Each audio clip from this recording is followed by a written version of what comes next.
The man played defense when he needed to down low in the paint. The man was getting boards for you securing things, and the man was hitting big shots. Big Perm is here to make a statement. Yeah, we talk a lot. We talked about power forwards a lot and kind of how this tournament is huge for people's draft stock. Making the 54th overall pick for Bucks Gaming superfan Ben Razier. With the 54th pick in the draft, Bucks Gaming selects Big Perm, baby. Fear the deer. Let's go.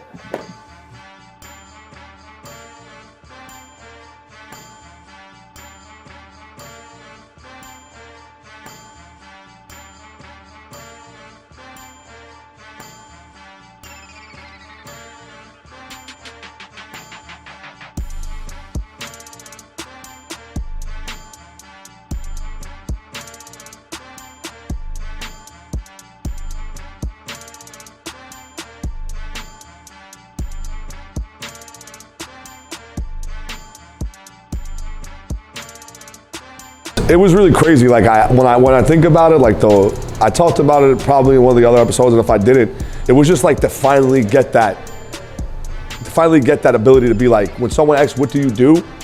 Be like, "I'm a pro gamer," and like, "Oh yeah, by the way, I used to be an attorney." Like that shift was so huge for my mentals and for my confidence moving forward at that time that it was really surreal. But once I got to Milwaukee, it was the honeymoon phase. The first thing I did once I started seeing the paychecks hit was I went and bought shoes. I love sneakers. I went and bought 2 pairs of Yeezys. I went and bought a pair of 97s, a couple of pairs of Jordans. Like I was locked. And I was living that superstar lifestyle for about 3 weeks to 4 weeks until we actually started playing. And a lot of people who actually follow the league might know this, but the one thing that I could say that we did bad as a team in the draft is that we did not draft someone who primarily played the lockdown position. So it was all fun and games and we were having a blast. Everyone was vibing for weeks and weeks and weeks. But then once we started playing, you know, things really took a turn very quickly. So I would say I had about a month honeymoon phase, and then our first 8 games, we lost all 8 games. And it was brutal because we were the only team to play 8 games in the first week. And by that time, all of us basically knew that if we didn't win out, like our season was over within 1 week of us playing. And that was brutal. That really set everybody off on the team to like not really, you know, mess with each other the way they did before then.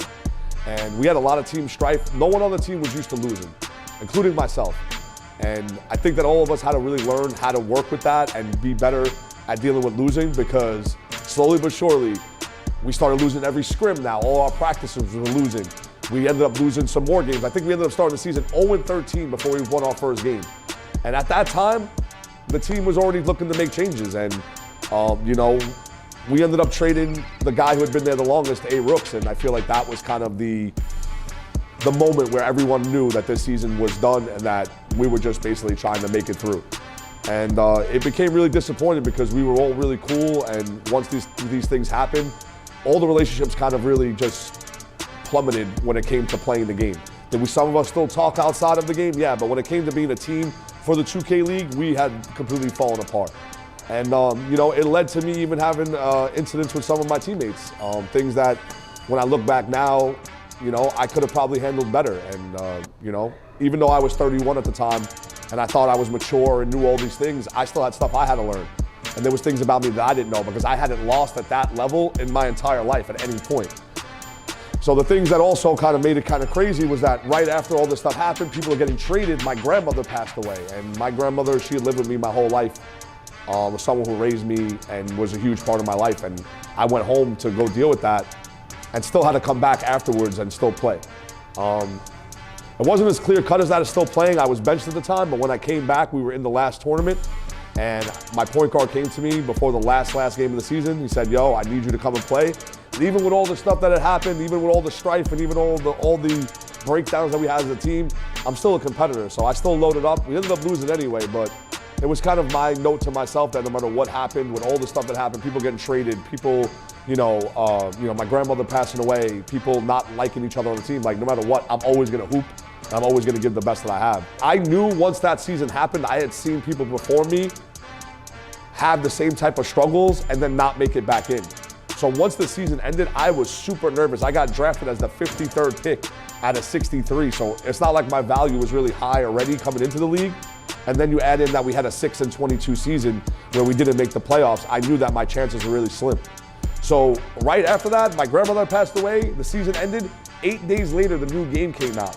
So I had no time to process anything. It was right back to the grindstone for another 5 months, where I did extremely well. I was super proud of how I performed, but the things that I had done and the things that had happened in that season put such a mark on my resume and my reputation that when the draft came, nobody picked me. I get back from Milwaukee and I have no time to decompress. I have no time to deal with the trauma of my grandmother passing away. It's right back to the grindstone, right back to grinding 13-hour days, trying to build up my connections, because I knew the work I had to do to get back in was going to be even more than it took the first time because of how bad the season went. So I'm literally playing every single day. My relationship with my girlfriend at the time was kind of fractured as well, and kind of had a lot of pressure on her because of how much I had to play. And then we had an in-person event in Vegas right before the draft. I played the best that I ever played in my life. It's some of the clips that you'll see in the intro, or the audio that you hear in the intro to this documentary is from that Vegas trip.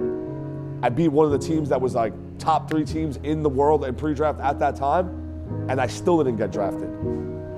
And I had to really sit there and deal with it and know that, holy crap, like I might have to really go back to be a lawyer. Like I don't have any prospects in 2K. I failed to get drafted even with me playing the best that I could. And out of nowhere, I end up meeting my boss now, Jad Schmelzer, who offered me a position with CEI Esports. And at that time, I didn't realize what that was gonna mean for me. It was kind of like, all right, I'm gonna get some money, help me out. But it basically gave me a pathway to stay in esports and have 2K be part of my life for as long as I want to do it.